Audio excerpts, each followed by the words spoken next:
Welcome back. So today we are working with three things: Passover, Holi, and Easter, right? I'm brightly colored, so get brightly colored attire, and you can use any of a number of different oils that either inspire you or make you feel holy or grounded. Lavender is a great one. We also have frankincense here, and then sacred sandalwood for the win.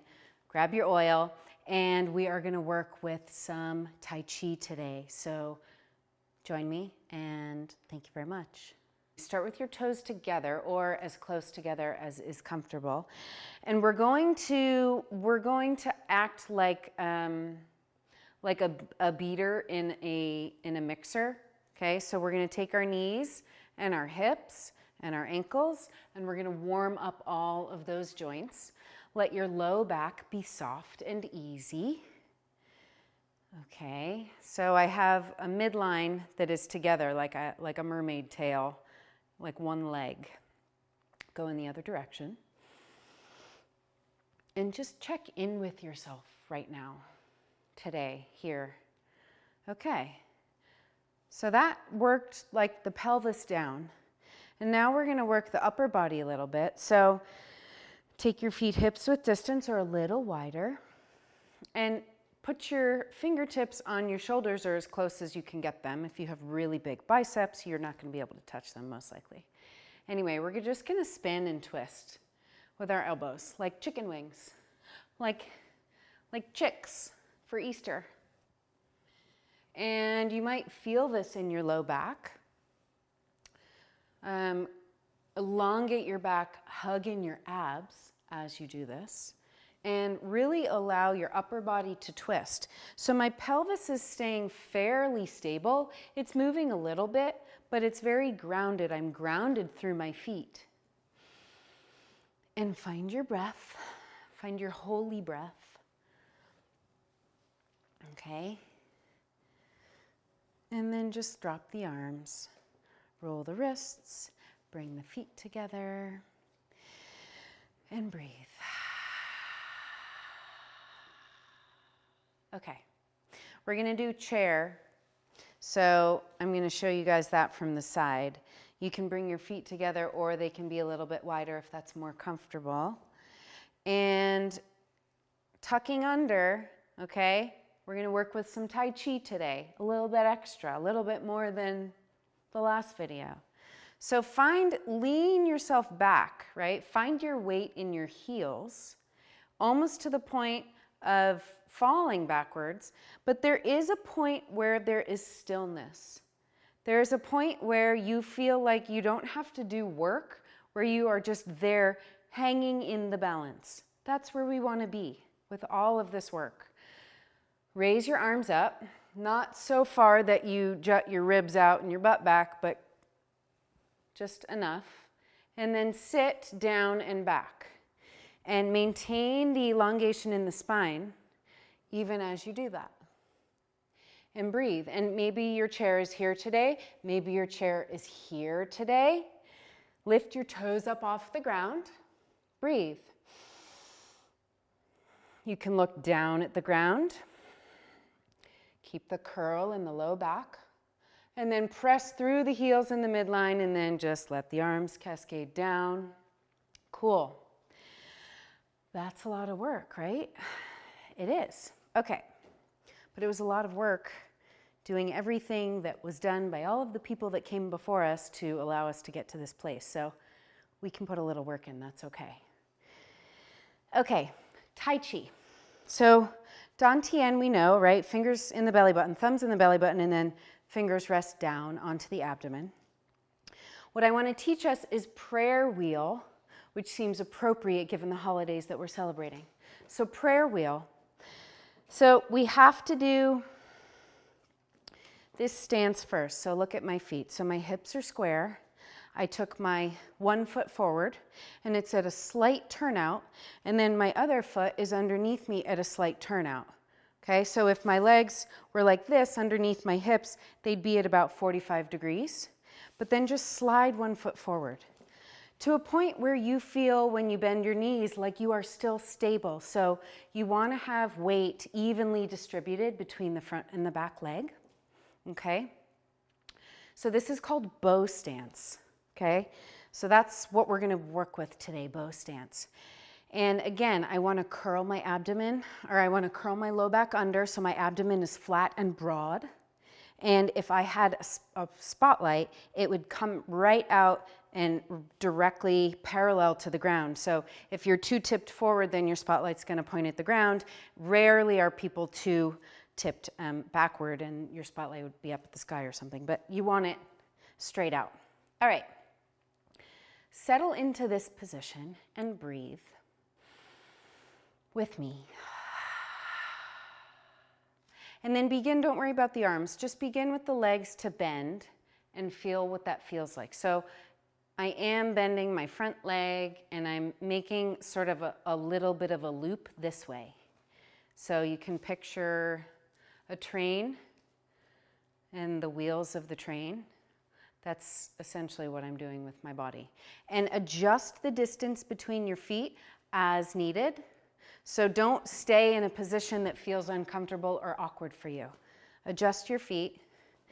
And one other thing to be mindful of, when I said that we started like this, you want to keep the distance between your feet as you take one foot in front. So you don't want to be on a railroad tie, even though I use the analogy of a train. You still want to keep distance between your feet. Why? Because in martial arts, we need stability. Why? Because we could get attacked from any side at any moment, and we need to be able to move and manipulate our body very quickly. Okay, so this is prayer wheel. So bring your arms up, 90 degrees at the elbows, and they're not moving so much as they are along for the ride.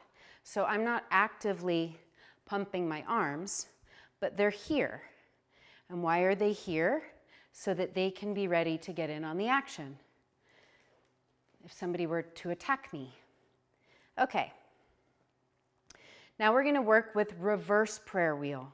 So if you need a break, take a break, bend your knees, roll over onto the tops of your feet. But we're going to stay with the same side before we switch to the other side, and we're going to work with reverse. So you can start with both knees straight. Make sure that your pelvis is tucked under. And instead of going forward, you're going to go backward. Now this is definitely going to feel more awkward, but that's okay. Know that and let that be okay. And go at your own speed. If you're just discovering prayer wheel, I invite you to go very slowly.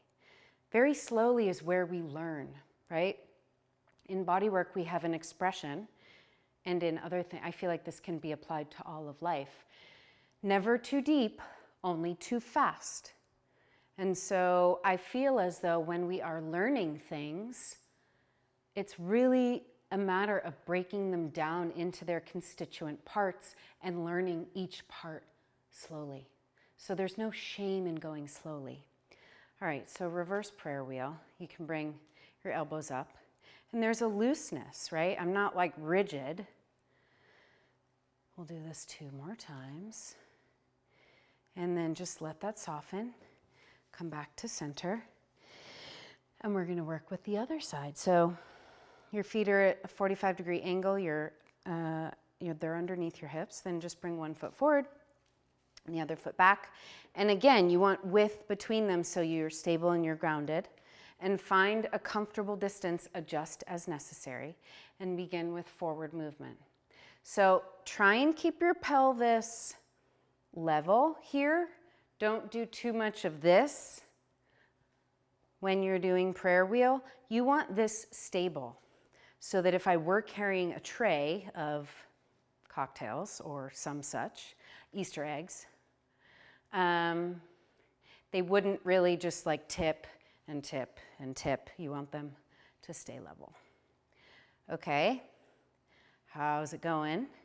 And then let that come to a close, and then we'll do reverse. Okay, so if you went forward, go back now. And just let your arms be along for the ride. Soft and easy. Check in that you're not holding and enormous amount of tension anywhere. Yeah, your back leg is getting a workout. That's okay. I can remember when I was learning Tai Chi, we would have to do this. And it's a seemingly innocuous exercise, and yet the next day I would be like sore. So enough of this, and you will feel it in your quads. Okay. So making reverse prayer wheel loops. Cool. And this is called what? Bow stance. Okay, now we're going to work with something called horse stance, also from Tai Chi. So put your feet underneath you, hips width distance or a little bit wider. Tuck your pelvis under so that your Dantian flashlight shines directly out in front of you. And then check in with your neck. Your neck should be loose and soft and easy. Slight bend in the knees and sit. Okay? Sit on the bottom of your bottom, one of my teachers said. Sit. Okay, so this is horse stance. So from this place, I'm going to invite everybody to draw a figure 8 on the ground. Again, I want my hips level. You can put your arms by your side as a guide. And if they're doing this, then you're swaying too much, right? We're not doing the salsa. So we are drawing a parallel, we're drawing a figure 8 on the ground. So if there was a long paintbrush extending from the bottom of your tailbone, it would be painting roughly a figure 8 on the ground. So abs are engaged, spine is tucked under. Again, go at your own pace. If you're just learning this, super slow is super fine, okay? And then bring that to a close, go in the other direction. How do you do that? Well, look at the direction of your diagonals. They're either up or down, and you're going to go in the opposite direction.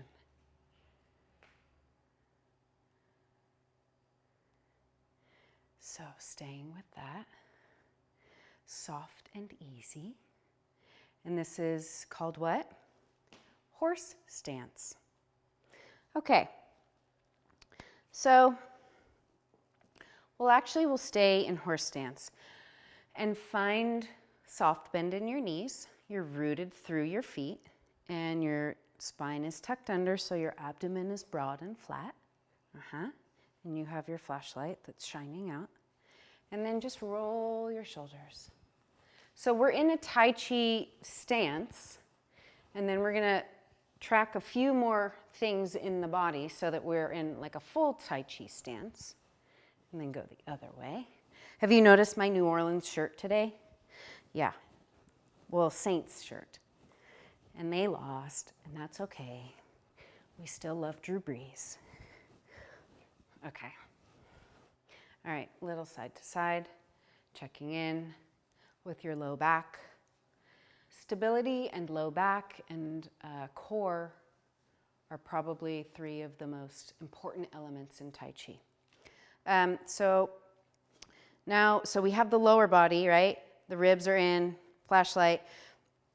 As if you have golf balls or ping pong balls or Easter eggs under your armpits, okay? So there's a softness. You want to hold them there, but you don't want to crush them. And then you're going to just slowly lift your arms, almost like there is something underneath you floating them up. And then just let them cascade down. Curl in your low back, stability, floating the arms up to shoulder length, to shoulder height. Shoulder length is hair.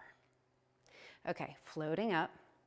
And I'm not going way above my shoulders, you'll notice, and there's a reason for that. There's a reason for everything, right?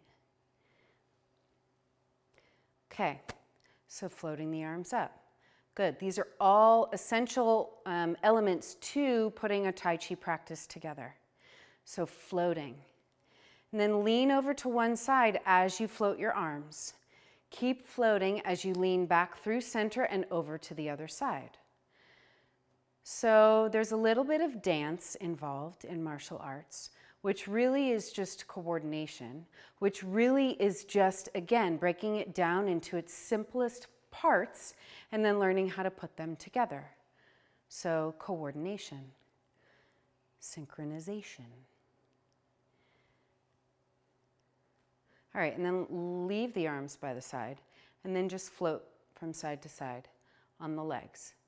Now, doing this slowly forces us to see where we have sticking points or imbalances.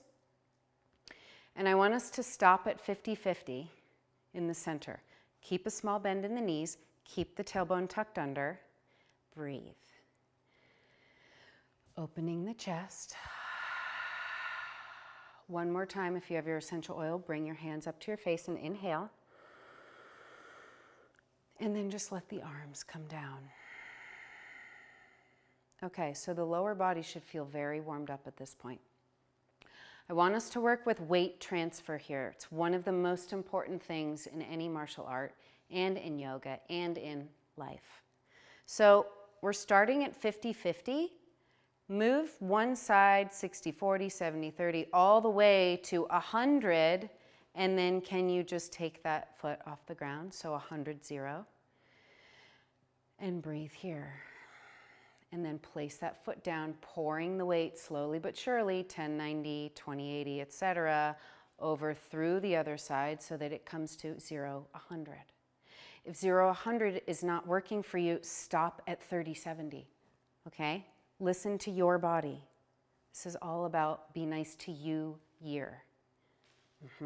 Yeah. Be juicy and delicious with yourself. Okay? Place the foot down. We'll do one more time either side. This will help with anything, everything. Just do it. Nike. Okay. La, la, la, la. Great. Stop at 50-50. Bring the feet together. Left, right, left, right. Let your head bob and sway. Right? If you look at boxing, if you look at any martial art, you see that there is a stance, this bow stance, and you see that people are dropped and they're in their knees. That's because they're stable that way. So that's what we want to create for ourselves, just in our everyday life. Okay. Want to stretch the insides a little bit.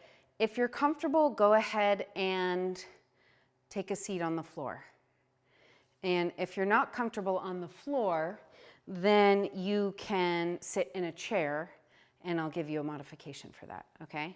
So coming down, and you're going to put the soles of your feet together, and you're going to let your knees fall out to the side. Now, if this is not comfortable for you, I want you to get pillows and put pillows underneath your knees, or you can bring your feet further out. And if it's really uncomfortable, stick a pillow under the back of your body so that you have something to sit on. But we want to find our sits bones underneath us. So when you find your comfortable position, wherever that is for you today, have no shame. Okay? In Ewe, we would say, Asia. That's a West African language, and it means, have you heard me? So have no shame. Okay? All right. So holding onto the ankles and letting the knees drop and just wiggling there a little bit. Check in and see if there's tension in any of the rest of your body. And breathe. How are you doing? Yeah? How's your temperature? What's the weather like? What is the weather like? Okay, bring your knees together. Walk your feet in a little bit. If you can, you're gonna grab around the outside, so like a little egg.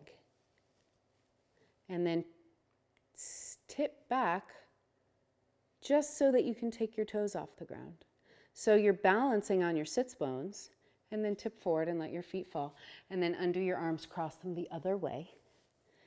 And then press into your feet. Now, if you're in a chair, you're going to be doing this with bringing your knees together and your toes together, and you're going to bring your feet back and take your toes off the ground just like we're doing. You're just not going to be grabbing your legs. And you can tuck your chin a little bit so that you're like a little egg or coffee bean or jelly bean or whatever you want to be, bean. All right. How are you? Take your legs wide. Okay? And find what works for you. So again, if you're not able to take your legs very wide, maybe you take them narrow, maybe you put pillows underneath your knees. Any of that is fine, okay? When you get into a comfortable position, you're gonna just raise your arms up, and then I want you to turn to one side. So bring one hand to the front and one hand to the back and twist. Sit up nice and tall and twist. Okay, and then bring both arms up. Inhale, look up, and then twist to the other side. Okay, good. Both arms up. Come down through center. Help your knees bend. And then I want you to find your way back to upright. All right. Floor work. We don't do a lot of floor work, but it's pretty good stuff. So we might do more of that soon. Get ready. Are you ready? How's your temperature? Let's stretch out our quads. Stretch out our quad attachments all the way up here. For the record, when a muscle is tight or you feel tension, it's not like the middle of the muscle, it's the origin and insertion points. That's where we elongate and lengthen from. Let's do the other side. We're almost done here, and then you can go throw colored powder at each other. You can go dye Easter eggs. Maybe you're fancy and you do Ukrainian eggs and you use wax. And for Passover, maybe, I'm not sure, what do you do for Passover? You prepare Seder dinners for 8 nights in a row. That sounds nice. So have gratitude, whatever it is, for your past and your ancestors and the path that they trod that led you to here in this moment. And I want to thank you for joining me today. Take time for yourself. Tell someone you love them, even if it's the tree outside your window, or your friend or your lover or your parents or your relatives, or maybe you send good wishes to somebody with whom you had like an awkward encounter. But the more love that we put out in the universe, the more love is spread throughout and the happier planet we have. Thank you.